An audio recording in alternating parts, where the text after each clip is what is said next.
ادھر کعبہ جل رہا تھا، ادھر یزید مسلسل اپنے احکام بھیج رہا تھا، تو احراق کعبہ کے دوران اسے قولنج کا درد ہوا، 3 دن تڑپا اور واصل جہنم ہو گیا۔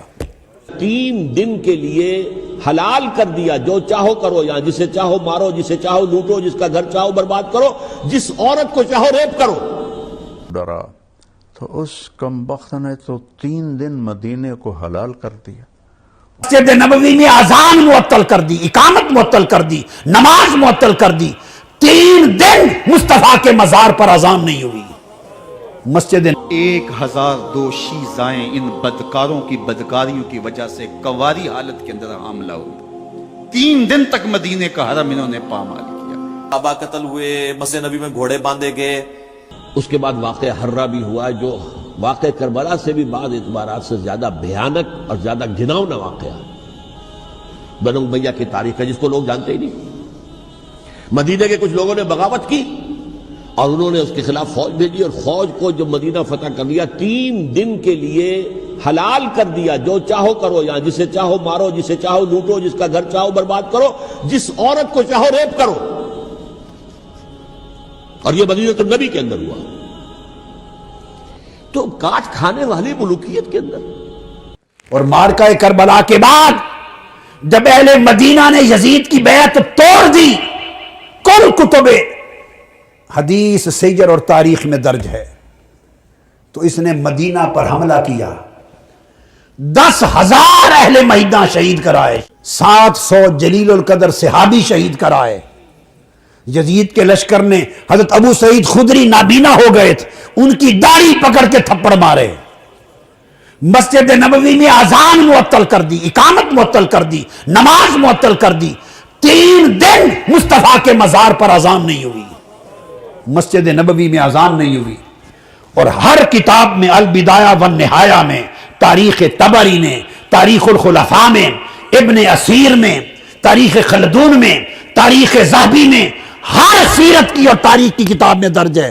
لشکر بھیجتے ہوئے یزید نے کہا، میں تم پر مدینہ شہر 3 دن کے لیے حلال کرتا ہوں، جو چاہو کرنا۔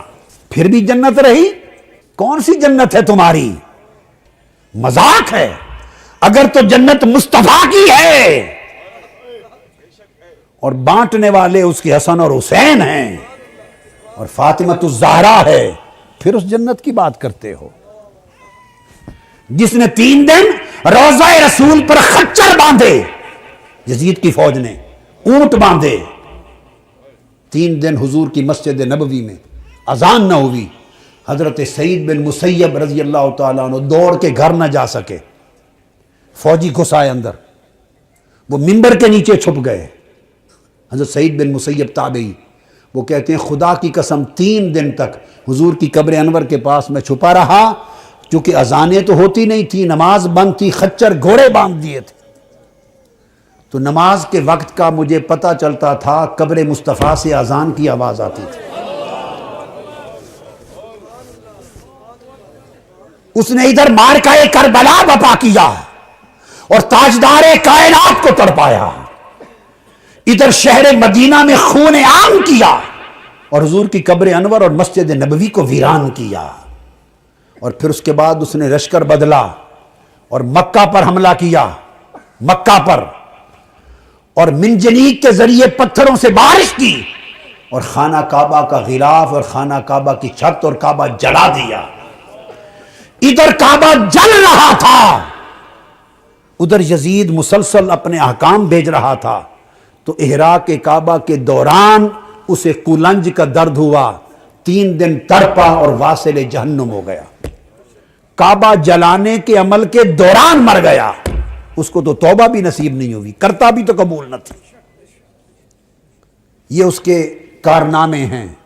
مولوی بنا پھرتا تھا کہ ہرہ کے دن پورا مدینہ، سارے صحابہ اور تابعین جو زندہ تھے وہ یزید کے خلاف اٹھے ہی نہیں اٹھے، تو اجماع اگر ہے تو وہ کافر ہو گئے سارے، سارا مدینہ جتنے زندہ تھے مہاجر انصار، امام حسین تنہا نہیں رہا۔ یہ باتیں جھوٹی ہیں کہ ساری امت ساتھ تھی، صرف یہ گنگے تھے، ڈرے ہوئے تھے۔ جب امام حسین نے شہادت دے کر جرأت دلائی، پورا مدینہ باغ، ایک بھی نہیں رہا ابن عمر کے سوا۔ ابن عمر تو کمزور آدمی تھے، جو بیٹھ گیا اس کا ساتھ دیتے، ڈرتے بیچارے۔ مگر باقی سارا مدینہ مہاجر انصار بعد 3 دن مدینہ شریف پھر تباہ کیا گیا. چلو ان بیچاروں کس میں شاد دی. تو فرماتے ہیں یہ مولوی جو تھا ابن مجاہد تائی، اس کو پتہ نہیں تھا کہ افاضل صحابہ جو چوٹی کے صحابہ تھے وبقیت السلف، اور جو نیک لوگ زندہ تھے سو یوم الحرہ. اور مدینے والی جنگ میں کربلا کے بعد خرج علی یزید ابن معاویہ وان ابن زبیر ومن تاب من خیار الناس خرج علیہ. اور اس کو یہ بھی شرم نہیں آئی کہ عبداللہ ابن زبیر جیسا صحابی اور ان گنت مسلمان اس کے تحت مکہ میں اور مدینہ میں یزید کے خلاف نہیں اٹھے اور سارے علاقے چھین کر وہ خلیفہ نہیں بنے. وان الحسین ابن علی ومن تاب من خیار المسلمین خرج علیہ ایدن رضی اللہ عنہ الخارجین علیہ ورانا قطرۃ. کہتا حسین ابن علی اور ان کے ساتھ جو نیک مسلمان تھے سارے اٹھے اور دعا سن لیں. کٹڑ اہل حدیث ظاہری اموی کیا دعا کرتا، یہی میری دعا. ناراض ہوں لعنت پر، کرتا ہوں لعنت ان پر. رضی اللہ عنہ الخارجین علیہ، جو یزید کے خلاف اٹھے تھے اللہ ان سے راضی ہو.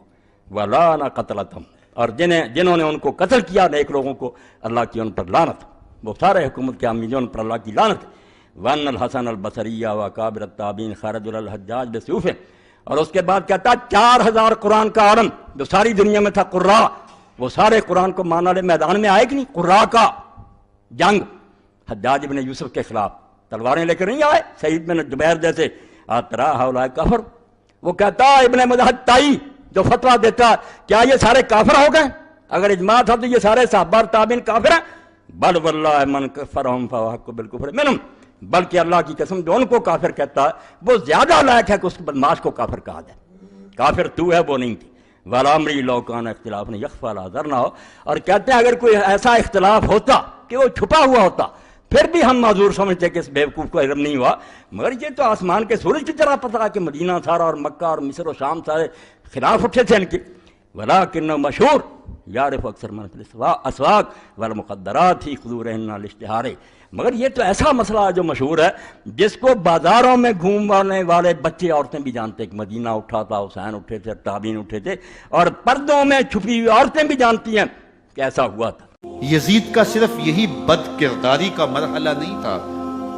اس کربلا کے صحرا کے اندر یزید نے جس طرح امام حسین رضی اللہ تعالیٰ عنہ کو شہید کیا اور حضرت امام حسین کے خاندان کو شہید کیا، جب مدینہ المنورہ پر یزید نے مسلم بن عقبہ کو مقرر کیا، جس کو بزرگوں نے مصرب بن عقبہ کہا ہے، تو اس کو کہا 3 دن تک مدینے کا حرم تمہارے لیے حلال ہوگا، جو چاہو تم کرنا، اور شامی فوجوں کو اجازت ہوگی. تو وہاں بھی انہوں نے 10,000 تابعین اور 700 صحابہ کو شہید کیا. حضرت ابو سعید خدری رضی اللہ تعالیٰ عنہ گھر سے باہر نکلے، کافی بوڑھے ہو چکے تھے.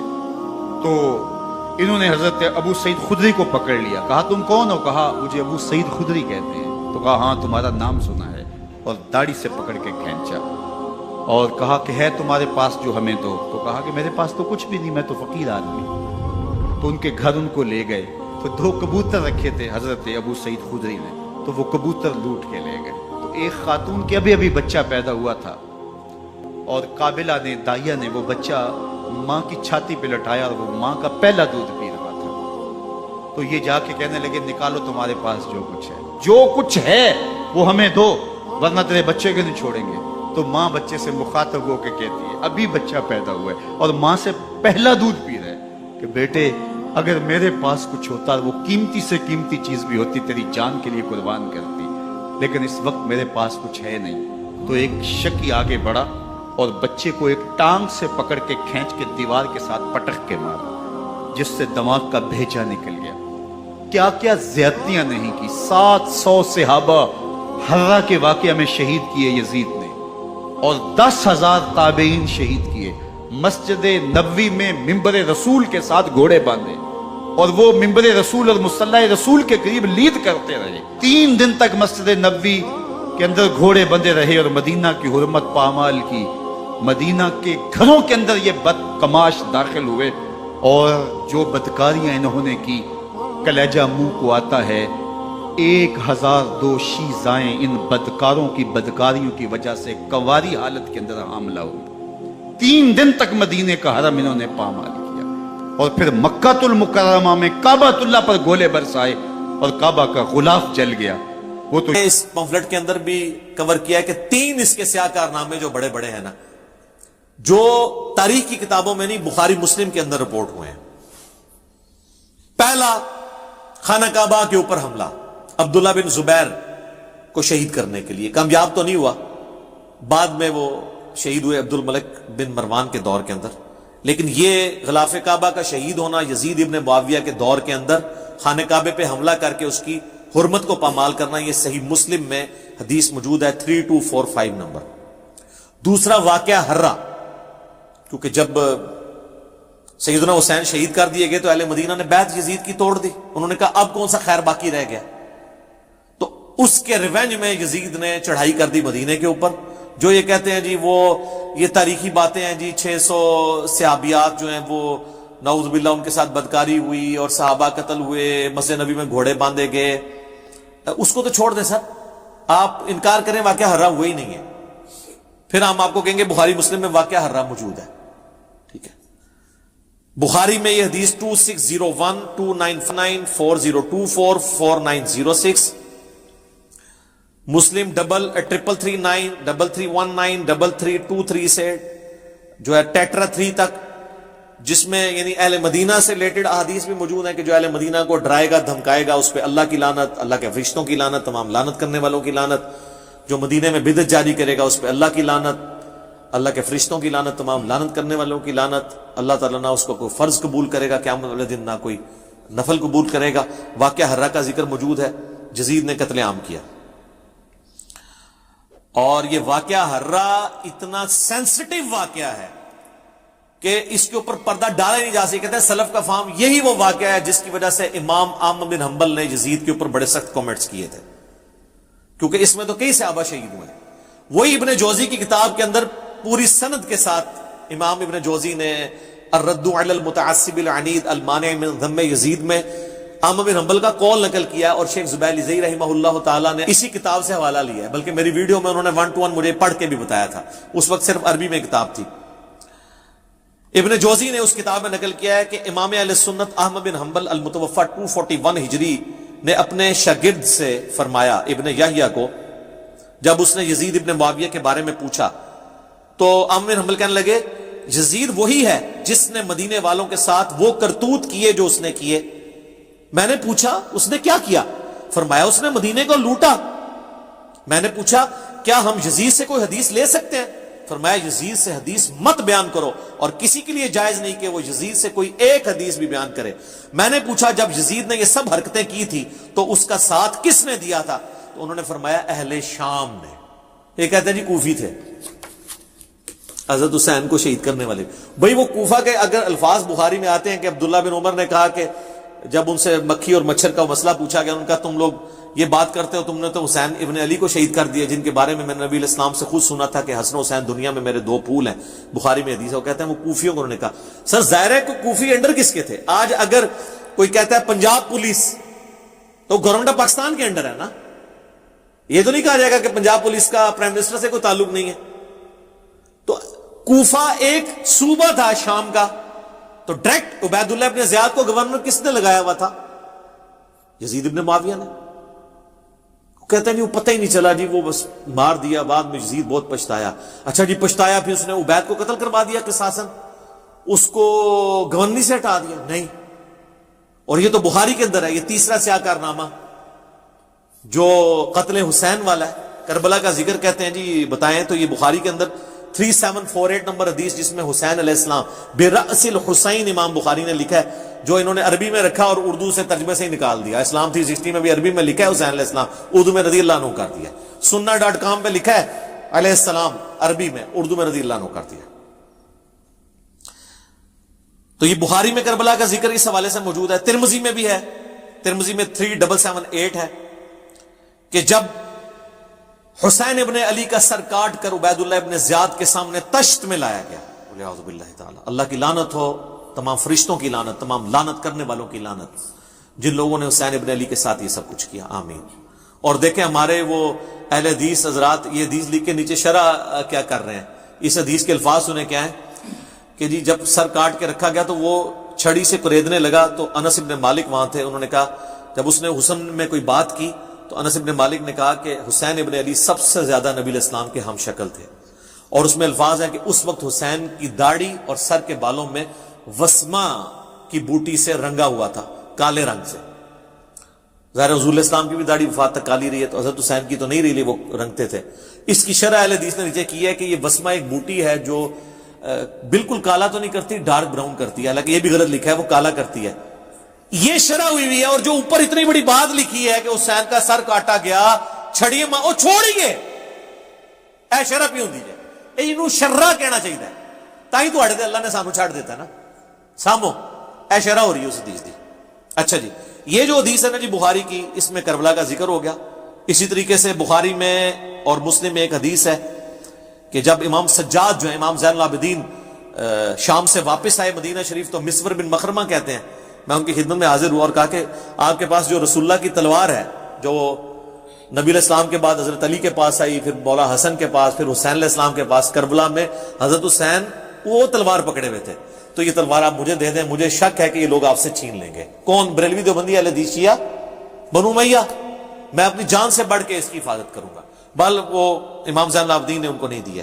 تو اس میں تو یہ یعنی ذکر موجود ہے، کہتے ہیں نہیں ذکر کدھر ہے؟ یہ 3 سیاہ کارنامے۔ پھر جو واقع ہے آپ اس کا بھی انکار کرتے ہیں، کیسی عجیب بات ہے، ہنسی آتی ہے کہ لگتا ہے تاریخ آپ نے پڑھی کوئی نہیں ہے۔ میں تاریخ کا طالب علم ہوں، میں 40 سال سے تاریخ پڑھ رہا ہوں۔ جب میں اسکول پڑھتا تھا میں نے وہاں سے تاریخ شروع کی تھی، پھر عربی کی تاریخ ساری اللہ نے مجھے پڑھنے کی توفیق دی۔ تو واقع حرہ کو بھی آپ تعویل کر دیتے ہیں، کمال آپ کی بادشاہی ہے، شہنشاہی ہے۔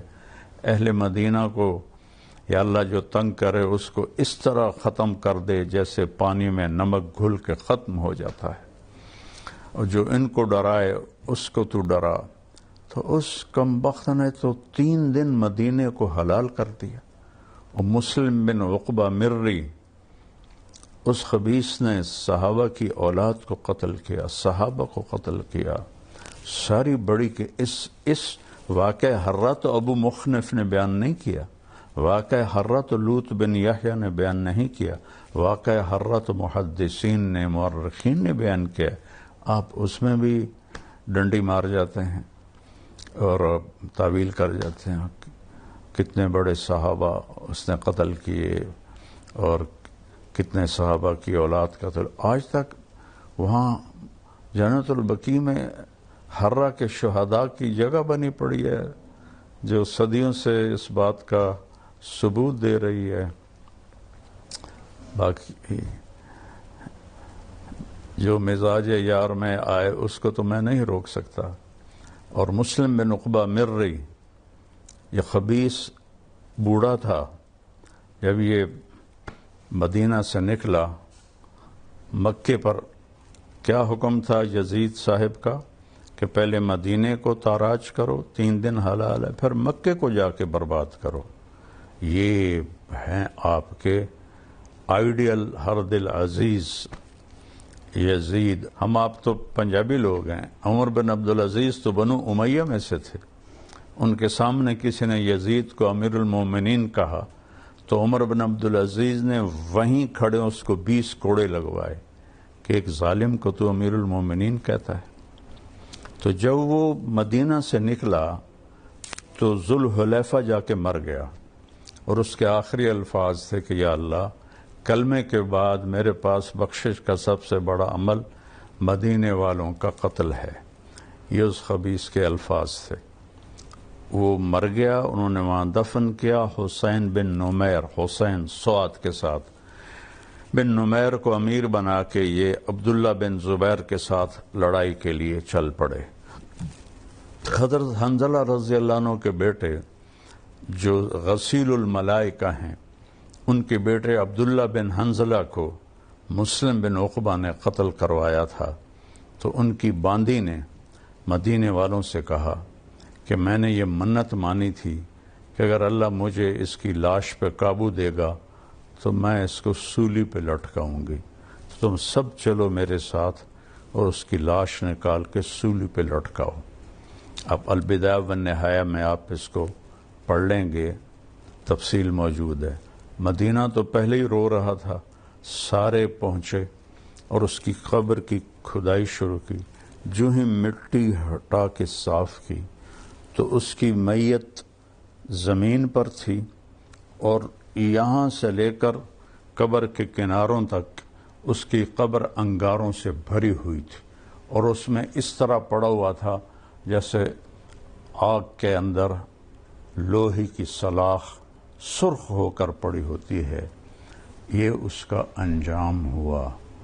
تو مدینے والوں نے کہا عبداللہ رضی اللہ عنہ کی باندی سے کہ اب تو اللہ نے ہمارا بدلہ لے لیا ہے. انہوں نے کہا ٹھیک ہے، اب یہیں ٹھیک ہے، اس کو سولی پہ نہیں لٹکانا.